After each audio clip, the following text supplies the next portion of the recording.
Hey, what's up you guys? ShartimusPrime here, doing another edited, possibly 4K action figure review on the McFarlane Toys DC Multiverse Dark Knight's Metal Negative Earth 44 or Earth Negative 44, aka Murder Machine. Try and get your McFarlane Toys figures, you can do so at Bitty Big Bad Toy Store, proud sponsor of the ShartimusPrime YouTube channel. Try and get your McFarlane Toys or any kind of other goodies over there, you can check them out, link in the description below.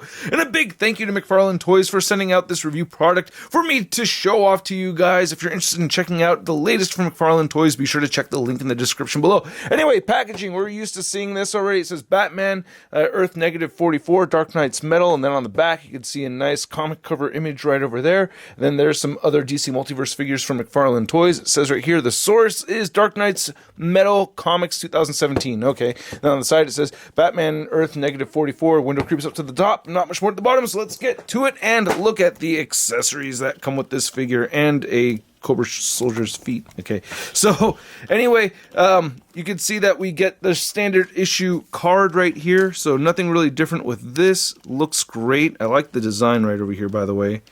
Very, very cool. The bio that I read up for this guy, Murder Machine, is basically, it's a Batman from the Dark Multiverse, right? And there's a read-up over here. If you want to read it, you could pause it while I talk anyway. But yeah, it's a Batman from the Dark Multiverse, and basically Alfred gets brutally murdered in Batman's adulthood and everything, and that kind of drives him nuts. And then he creates an AI with Cyborg to help protect him and everything, and the AI goes crazy right away. And basically Batman merges with the AI and they become Murder Machine, and it just goes on a killing spree, ripping off Cyborg's head and killing the Justice League, and then the Batman Who Laughs recruits him. So he could basically, he's kind of like as if Ultron had taken over Iron Man. You would get this right over here, I think. That's pretty much it. But as far as accessories go, he has this, you know, he creates things with, I believe is like nanobot technology, right? It kind of looks like it from what I've seen from the images online. But yeah, he could basically, you know, shoot projectile energy blasts and all kinds of other stuff. But man, look at this thing. I really like the detail on this. It kind of has this really dark gunmetal kind of sheen to it. It just looks really cool. So hopefully it's being picked up right here in the 4K and looking awesome. A lot of intricate detail in this. I wish we got a little bit more accessories with him, because I think you could do a lot of stuff as far as accessories go, but you could just go ahead and port that into his hand right over there. So there you go.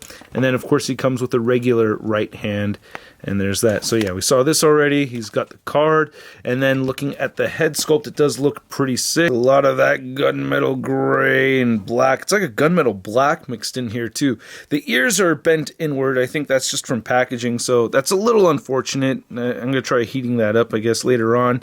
I'll take pictures after I post the review of this guy, so stay tuned to see photos over at toynewseye.com. But I really like the vibrant orange that we're seeing for the eyes, and the vibrant blue and the orange that we're seeing on the elbow pads right here, which are made out of a very soft material. So that's very nice and helpful, but very clean paintwork on this guy. I mean, look at that, dude. Like, everything just came out really well. And I don't know if you could see how this has kind of like a sheen to it, you know, it reflects light very nicely on the black portions and everything too. So like I said, it's kind of like a gunmetal black color throughout, and with these nice vibrant blues and oranges here and there. Very, very neat. I think that's an accurate description, right? Like Ultron, if Ultron took over Tony Stark's body kind of thing. I don't know, but yeah, look at all that detail right there in the spine area. You got some detail for the butt cheeks right there and the legs, so that's really good. Like that, man. So very good looking figure. Yeah, this kind of reminds me of Iron Man a bit right over there. And then he has peg holes at the bottom of his feet. So let's go over the articulation. The head can move up just that far. It's like not looking up quite enough. I wish there was a hinge in here. And there's nice neck detail right there in the sculpt, by the way. But yeah, he can't really look up more than that, so that's frustrating. You can look downward more so. You get side-to-side motion and good head pivoting right over here. I really love that vibrant orange paint. It really pops when you get certain angles on there. The shoulders move outward, and they can shift up and down via butterfly joint. The butterfly joint also allows a little bit of shifting forward and back, but it shifts up and down more so. And then you can get the ball jointed shoulder to get his arm moving outward that much, and down all the way. Rotate a full 360. You get a bicep swivel in there. You get double jointed elbows. Let's turn that autofocus on right there. You get double jointed elbows. Then the wrists are turned side to side, hinge up and down or sideways, depending on how you have it configured. He has a diaphragm joint right here. Did I say diaphragm? Sorry. And then he has a little bit of diaphragm pivot and no crunching forward at the diaphragm at all whatsoever. I feel like I'm going to break it if I try any more than that, so I'll leave it right there. And it does wiggle back only a tad, so the diaphragm crunching is very weak. However, the waist joint will move forward, so with both of those joints, you can see it'll just move forward that much, and with both of those joints, it'll move back that much. It's just really mostly the waist joint doing all the work. You can see it turn side to side, and you get waist pivot. This is made out of a softer material right here, this whole big diaper thing, which doesn't really look so much like a diaper until you're really, articulating it around and stuff. But anyway, the legs move outward that far, heel kick forward, and you'll see it move back. A little bit of inward thigh swivel right here, just a tad, only a little bit. And then he does have the good double jointed knees, and the ankles turn side to side. They move down, they move up. He has beautiful ankle pivot and toe articulation. Well, I couldn't find my tape measure, so just using this ruler right over here, you can see the figure is standing at about 7.5 inches tall.